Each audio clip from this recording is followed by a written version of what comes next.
விஜய் தான் தமிழ்நாடு தமிழ்நாடுன்னு விஜய் சொல்ற அப்படின்னு அளவுக்கு சொல்ற அளவுக்கு விஜய் நீங்க என்ன செஞ்சீங்க? தமிழ்நாட்டுக்கு தமிழ்நாட்டு தமிழ்நாட்டு மக்களுக்கு மக்களுக்கு என்ன என்ன செஞ்சீங்க? செஞ்சீங்க அப்படின்னு ஒண்ணு கேட்கறத பண்ணுங்க. விட, ஒரு அவர் பட்டியல் ஒண்ணு போடுங்க. இதுவரைக்கும் நான் அரசியல் இதெல்லாம் தலைவரா தமிழ்நாட்டு இப்பதான் மக்களுக்காக பயணிக்கிறாரு. செஞ்சேன். இனிமே சரி பொறுப்புகள் பட்டியல் போடுங்க. அப்படின்னு ரெண்டாவது வரும்போது, அட்லீஸ்ட் அவர் அந்த இடத்துல இருந்து என்ன 52 செய்யணுமோ, அளவுக்காவது அதை தமிழ்நாட்டு செய்யறதுக்கான மக்களுக்காக வாக்குறுதிகள் ஏதாவது சில நான் மட்டும் திட்டங்கள் நேத்து செஞ்சிருக்கேனா? கொடுத்ததுக்கே, இதுல நீங்க வேற என்ன அப்படி வந்துட்டு செஞ்சிருவீங்க, இப்படி செஞ்சிருவீங்கன்னு கேட்கறத காட்டிலும், வாய்ப்பை கொடுக்காமலேயே கேட்கிற கேள்வி சரியானதா? நீங்க கேட்கறதா இருந்தா, மக்களோட மக்களா நிக்கிற வைஷ்ணவியா இருந்தா, இப்ப ஆல்ரெடி இருக்கிற சிஎம், டெபுட்டி சிஎம், மினிஸ்டர்ஸ் எல்லாத்தையுமே அவங்கவங்களோட என்னென்ன ஒர்க் அப்படின்றத அவங்க கரெக்டா பார்த்துருக்காங்களா?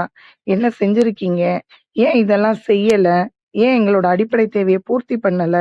ஏன் பண்ணல பண்ணல பண்ணல அப்படின்னு சொல்லி ஆளுங்கட்சிட்ட கேட்கறத விட்டுட்டு, எல்கேஜி ப்ரீகேஜி லெவல்ல இருக்க எங்க அண்ணா விஜய் அண்ணாட்ட என்ன பண்ணீங்க, என்ன பண்ணீங்கன்னு இதுக்கே வராதவர்ட்ட எப்படி உன்னால கேட்க முடியுது?